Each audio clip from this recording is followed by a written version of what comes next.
Welcome to Pera's Playbook. This is your host, Alex Pera. Let's open up our playbook and see who our guest is. Please enjoy.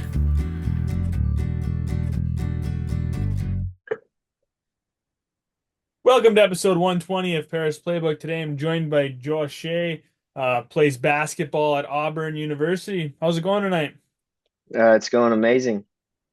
Yeah, I appreciate you hopping on the pod here in the middle of, or not middle, but the start of basketball season. And things are crazy busy for you, but appreciate you coming on. We'll talk a little bit of Auburn hoops and just kind of college basketball in general, among other things. But Emma, let's go back to the start for you. Like when did you first start playing basketball?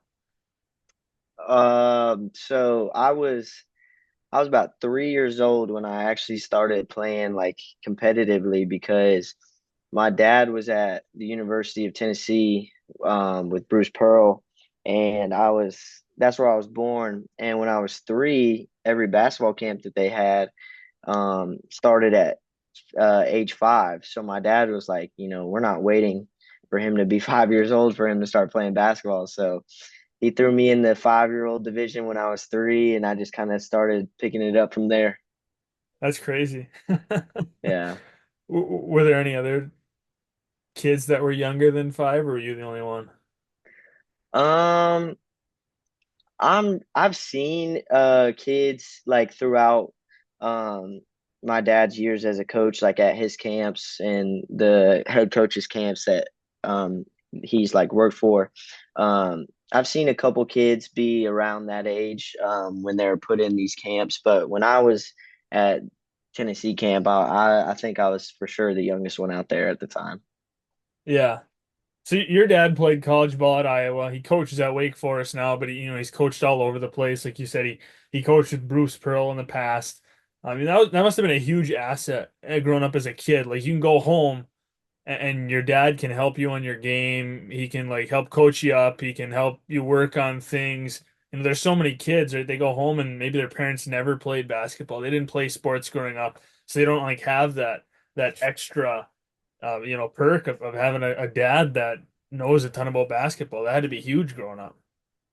Yeah, I mean, um, I just kind of growing up in the gym was just like one of the main things. Like just always kind of seeing his guys like work out and see how intense practices were at the Division 1 level. And so around like middle school is when I took it serious. I told my dad like, I don't really want to play any other sports. I want to stick to just basketball, and I want to do something with it. So he started working me out, and it was just, yeah, I really had the leg up on everybody because I had a gym 24-hour access, and I had a trainer 24-hour access because, he's my dad. So I definitely spent a lot of time with him working out and just learning the game for sure. Yeah, I mean, like you mentioned, like kind of just being around the gym, or like being at his practices, or when he's working out with players. I mean, just being able to watch that stuff, kind of like take it in.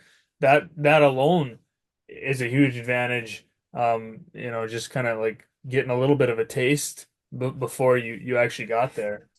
So when did your like recruiting really, kind of kick in? When did it start getting busy for you? So I was my sophomore summer going into junior year. I was in AAU. I was playing AAU with one of my local coaches, actually, a coach I knew from Winston-Salem. He asked me to play with him in a tournament where I wasn't playing with my original AAU team. And so I went and played with him. And after that weekend, I played well enough to get my first Division 2 offer from Tusculum. And then it kind of just snowballed from there. I kind of got looks and interest from other D2 schools, some low major D1s. And then um, senior year came around. I still wasn't sure what I was going to do. And Bruce Pearl had been watching me play with B Mays Elite on the Under Armour circuit for a couple years now. And he, my senior year, he came up to me and was like, if you want a spot on this team, like, it's yours. it's up for you to grab. And I was like, I love it. At Auburn, I took a visit and I committed the day after Thanksgiving with my whole family. It was amazing. Yeah, I mean it's a phenomenal basketball program. You look at the history back in like the 80s when they were dominant, and then in recent times, they've been dominant too. I mean, lots of tournament appearances, making it deep into the tournament. Just a successful program all around with a strong culture. I mean, currently you guys are ranked 11 here in the start of the year. And make of that what you will, right? Like preseason rankings, who really knows? Because nobody's played each other. I mean, night one, Texas A&M, can't remember what they were ranked, but they lost to unranked UCF. I mean, it really the rankings they only mean so much, but you guys are one of the top teams in the country this year. A great program. So I could talk a little bit about that culture, that being in a winning program, a program that demand success. You're playing in the SEC, one of the best conferences, and you're being coached by one of the greatest coaches that's in the game right now. Yeah, I mean, our culture, um, is impressive. I've been around a lot of college programs, and Auburn's culture is definitely one of the more impressive cultures I've seen. And we play 10 guys. Not a lot of college teams do that. So, Bruce Pearl's not afraid to throw ten guys at you, whereas most teams play like 6 to 8 guys. We play 94 feet of defense. We preach toughness, we preach offensive rebounds, um, limiting turnovers, stuff like that. And so when we do focus on all these like fundamental things of basketball, that's when the highlights come out, the big dunks, the great offensive plays, a lot of threes. So we preach the little things that not a lot of guys want to do, that are associated with toughness. That playing like 10 guys, I mean that shows a lot about recruiting and then development, the ability to develop guys. There's a lot of schools that can't play 10 guys, right? Because like their 10th guy wouldn't be able to match up with anyone on, a different team. So it says a lot about Bruce and the staff's ability to go out and recruit good players and then be able to develop the guys they've got and feel confident where they can put 10 guys out there and they're confident that those 10 guys can play with anyone in the country, especially in the SEC. I mean that schedule's a gauntlet. I mean every Yeah. every game is hard, and then obviously your non-conference is hard too when you've got a team like Houston here coming up, who's been again one of the premier basketball schools in the country over the past few years. Calvin Sampson's got a great team there. I mean they're dangerous every year. So I mean the fact that you're playing 10 guys deep really says a lot about the program and what you guys are made out of. Um, so talk a little bit of like Bruce Pearl, right? Like I mean he's one of the best coaches right now. You look at his resume, what he's done, because a lot of the great coaches have started to retire. So you've got a lot of Yeah. young coaches, and guys like Bruce Pearl are kind of becoming those now they're the top tier of coaches now. So what's it like to play for him? What's he like at practice and or at halftime during a game or Uh, Personally, I love it. There's a lot of things that he does that maybe some players don't and wouldn't enjoy, but I love it. He's super energetic all the time. Like it's not just at the games when he's going crazy or yelling at somebody. He's constantly talking, because he knows so much about the game. Like, yeah, these younger guys are starting to step into head coaching positions and have some success, but Coach Pearl's been doing it a long, long time. He's got insane basketball knowledge and he's got a good staff around him. But yeah, anything you see in games, he's the same way in practice, the same way in film, the same way at halftime. Like he's always high energy, um, rambling off a lot of things that you need to know, and then just super passionate for the game. yeah. It looks like you guys have a crazy atmosphere too at your home gym. I was watching Yeah, a little bit of the game last night there, and it looked like it was packed. Auburn's been a football school for a long time, and football's been down a little bit here recently. But basketball definitely hasn't, and that shows when you look at how many people are in the gym, especially against a team like Vermont, right? Like people aren't there to watch Vermont. That's not a huge program. No knock on Vermont, but it's not an SEC opponent, right? So people are there because Auburn basketball. They're there because you guys draw in a big crowd, and you guys definitely put on a show last night. I was watching. I mean, just three after three after three, knocking them down, and that gym was just erupting in absolute chaos. People were going nuts. Yeah, Neville Arena, also known as the Jungle. That's more our student section, but um, yeah, no, our students showed out, and our fans showed out for a team like you said. Vermont's not a big program. A lot of people don't realize though that Vermont, has won their league like almost every year. It seems they're a tournament team and they're definitely Oh a high yeah, caliber team, and the performance that we put on last night was for sure just because of the home court advantage. I mean, those fans, those students get rocking. It's got to be hard for an opposing team to come in there, no matter who it is. Um, and then we just have some special players. Miles Kelly going 5 threes in a row was insane. Ja'Kai Howard, the high flying, dunker. Yeah, we got some special guys, and that atmosphere combined with that high caliber offense is insane.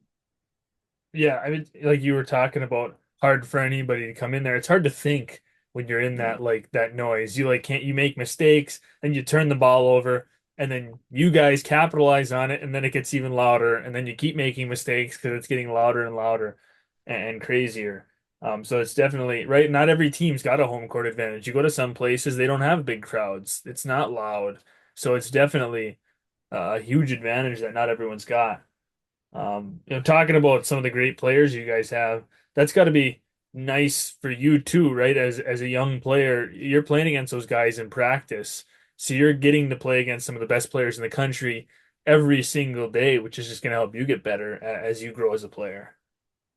Yeah, for sure. I mean, our practices are super competitive, and just being in that environment every day, playing against, you know, top 30 guards like Tahad Pettiford, and then even those transfer guys are super good. Miles Kelly, Denver Jones, like just learning from those older guys has really helped me a lot. Getting beat up has helped me a lot. Just them being more physical and bigger than me. But yeah, no, I love going to practice. I can tell I'm getting better every day just from the competitiveness and the physicality that those guards bring. And I'm just blessed to be in the opportunity that I am, especially as a freshman. Right. Yeah, definitely. It's a like we've talked about. It's a great program surrounded by great coaches, great players, great atmosphere, great conference, and you can go all over the country, different places, and you don't get all of those. You might get a couple of those, right? Like Vermont. I mean, a lot of people don't know, but like you said, they have won their conference many years in a row. They make the big dance, but they don't have that same culture. They don't have the same spotlight. They don't have the same some of the same things that a major school like you guys have. So it's definitely different, than it is in a lot of places. So I was looking at your Instagram and the Auburn basketball Instagram and saw you guys did a little redo of the Minute Bowl Muggsy Bogues photo. Whose idea Yeah. was that? Was like the media team's idea? Did they approach you guys about that, or was that like the team's idea? Nah, it's actually my idea. So one of my dad's former players, his like guardian was Muggsy Bogues. So I've known Muggsy for a couple years now. Yeah, always used to come to the games at East Tennessee State, which is where this kid played for my dad. And so I've met him before, and just my basketball, like, yeah, this is crazy to say, but like, my basketball knowledge, like me being a small guard and Dylan being the big guy that he is, I was like, we got to recreate this picture. So Yeah. I approached Dylan about it. I asked the media team if we could do it. They were all on board. It was funny. I thought it was cool. Um, because Dylan's one of my favorite teammates. I grew up watching him basically. He's a fifth year senior. I watched him on YouTube long before he was even in college and before I was in high school. So I asked Dylan like, "Yo, can we please take this picture? I think it'll be funny." And he was really cool about it. He thought it was funny, and so we did it. It was cool. How tall are you? So I'm 5'6" Okay, and and he's he's 6'11". yeah. So not really the same because Manute's like seven. Manute was like what, 7'6", and Muggsy Yeah, was something five like foot that. three, 5'4". But yeah, It's no, still it's probably about as close as you're gonna get, right? Because there's not a ton of yeah, 7 footers. I mean, you got Zach Edey and a few other guys, but they're definitely not yeah, the norm. yeah. No, Auburn men's basketball does not have a 7-footer on the roster, which is insane No. to me. But But 6'11's pretty darn close. It's still yeah, really tall, you know. I mean, he's still taller than most people. yeah, He's got a duck when he's going in the room, you know. He's got yeah. a he Everything. got yeah. No, I think that kind of stuff is cool, right? Like for the fans too, right? You're scrolling through, your team's got doing fun stuff with the media. I think that's good fan engagement that people can see stuff. They get a little chuckle out of it, and it shows that the players, kind of have a personality, right? You guys are doing other stuff. I like when teams kind of show that kind of fun side. It's not just all stats and those kind of posts. It's definitely a nice little like change of pace that I think is nice for fans, right? And it shows that you guys have a good media team. Like you look at some teams' Instagrams, and there's not much going on. Some programs have great social media, and I think in like today, that's one of the best ways to connect with fans because everybody's on their phone, everybody's scrolling on Instagram, so you're going to connect with so many people that are going to see those kinds of pictures and then they can learn about different players, right? Like I'm sure not everybody knew who you were initially being a freshman coming in, but now more people know who you are because you take this picture with one of the easiest guys to pick out on the court because he's so tall, and now everyone knows who both of you are.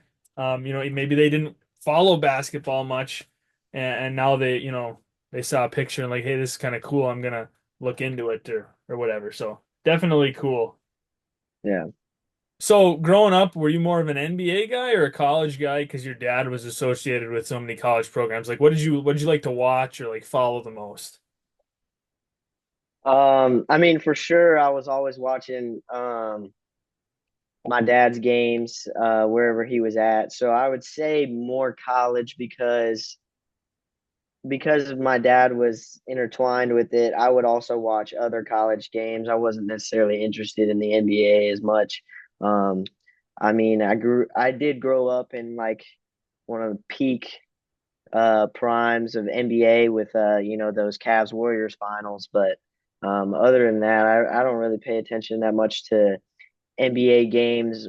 I'm more focused on like just breakdowns of certain players, like just a way to always like keep learning the game. Like obviously, I'm gonna watch the small guards in the NBA. I don't care. I don't really care what Victor Wembanyama does out there on the floor because I can't replicate that at all, and nobody can. But I try to use the NBA as a learning point. How can I increase my bag or how can I play better defense?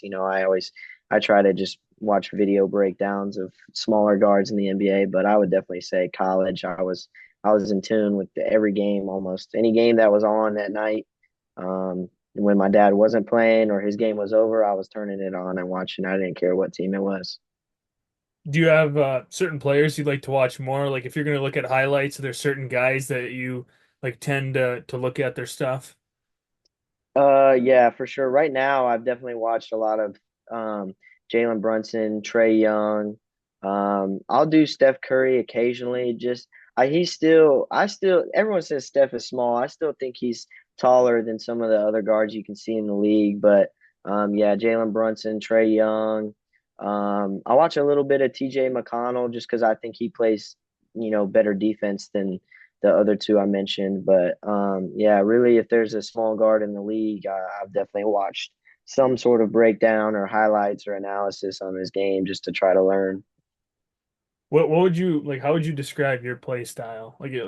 Some people are scrappy, some people are, shooters, some people like to, whatever. Like everyone's got a different kind of play style that they like to lean towards. What about you? Uh, I would definitely say like people probably think of me as a really good 3-point shooter, but I like to say my game is a little more extensive than that. I can handle it pretty well and deal with pressure a lot, and I make the right play. Just that's just kind of how I grew up. With my dad, I was always a basketball mind, a high IQ, and being smaller, you got to be smart with the ball. So, I definitely take pride in my playmaking ability and few turnovers and handling the ball. But of course, the one thing that most people are going to point out is definitely my shooting ability. So, knowing absolutely nothing about me, if we played a 1v1, you being a D1 basketball player, me just being a random guy, what do you think the score would be? Like if we played first guy to 20 points, what do you think the score would be? 20-0. Probably. You don't think I Yeah. wait, you don't think I'd get one lucky shot? One lucky shot, maybe like 20 to 2 or 20 to 3? I mean, you might get me with a post up. I'm not gonna lie. A lot of people, when we play once, are gonna go straight to the post up on me. But I think I've been through enough post ups in my life. I know how to defend it. Yeah. Yeah, I'm more of a shooter too. So like if I'm having a bad day, it's not gonna go well. Like I was playing with one of my coworkers this past summer, and he couldn't shoot threes to save his life, but he was bigger and stronger than I was. So he'd get me down to the post, he'd work me, and that was it. And if I was missing my threes, then it was game over. And No. I can promise you that you shoot better threes than I do. So you probably, especially if we were doing like make it take it, you'd probably, you know, you'd take a handful of shots and it'd be over. I always Yeah. hated playing make it take it if I was playing against somebody I knew was a good shooter because, you know, just and I had a few friends like that. We'd go play basketball and make it take it and they'd hit three, four threes and it was like, oh crap, it's over. Yeah. Uh, so I love music, so I end every episode talking about music. Try to get different opinions on music, see what people like to listen to. Like what's your go-to kind of music genres? What do you like? I really like music too. So this is a good question. But if I'm doing anything, just casual, if I just want to play music or if I'm in the car, I'm definitely going to 90s R&B. And I know that Okay. shocks a lot of people, but I Yeah. love 90s R&B, man. I listen to rap and all that stuff. The basketball culture definitely is influenced a lot with rap and hip hop, and so I listen to a lot of rap. But I like some country music too. Um, I like a lot of songs with like guitar. I forget what that's called, what the genre is called, but if there's a good guitar like in that song, I'll listen to it. But if I'm doing anything casual, I'm for sure going to some R&B. If it's pregame, I'll switch it up to some rap. But What's your like what's your couple of your favorite songs or like what's something that you're really into right now? uh, this is funny, but "Baby Come Back" by Player has recently just came back into my rotation. Um, it was sampled in a song I'd heard recently, and I was like, man, I kind of forgot about that song. So "Baby Come Back" by Player for sure. Um, Rap music, uh, pregame I'll probably go "Day by Day" by Rack Baby or "On One Tonight" by Gunna, and then some country music. I like Zach Bryan. I can't lie. I mean, I know he's on top of the country music world right now, but Zach Bryan's good. I like him. He is good, and I've talked about this with other people. He gives me more like authentic country vibes than other guys do, and like he's got really good like songwriting. Like if you listen to his lyrics of Yeah. his songs, like it's really impressive. Yeah, And I he's think he's pretty he I good. think he's got a unique sound. Yeah. He doesn't sound similar to other artists. He's kind of got his own sound, so that's why I like him. And yeah, you're right. The his lyricism, songwriting, it's good. Yeah. I'm not a huge rap guy, but I really like Pop Smoke. He's like my go-to guy if I'm gonna listen to rap, like Meet the Woo or Dior. That's kind of like I don't know, so like that's the one of the genres that I probably like the least. But there's a handful of artists that I can go with in rap. It's just never been a genre that I've gotten huge into. For me, I like people always say that's their like warm up stuff or like what they work out to Yeah. in the gym. I've always been like I listen to like heavy metal when I'm working and like that's what gets me energized. So I feel like that's kind of why I never got on the rap train because it never like pumped me up, and that's definitely like the pregame playlists for everybody seems to be rap. Yeah, nah, for sure. I used to listen to rap like all day, every day. I listened to Young Boy, Lil Baby, Gunna, Young Thug, all these rappers like all day. And as I kind of grew up and got more mature, I was like, this stuff is trash. I need to change it. So, but yeah, for pregame, that's the only reason I stay up to date with some songs is, my rap playlist isn't very long, but I gotta keep it up to date for pregame. That's the only reason I keep update with it. Yeah. Well, Joe, I appreciate you hopping on the podcast. I wish you guys the best of luck with your season. I'll have to watch some Auburn basketball this year and be pulling for you guys to For make sure. some noise this year. So yeah, I appreciate you coming on the pod. Yeah, it was great, man. Thanks for having me. I had a blast. Thought it was fun. It was great talking to you too. Thanks for listening. Please stay tuned for more episodes soon.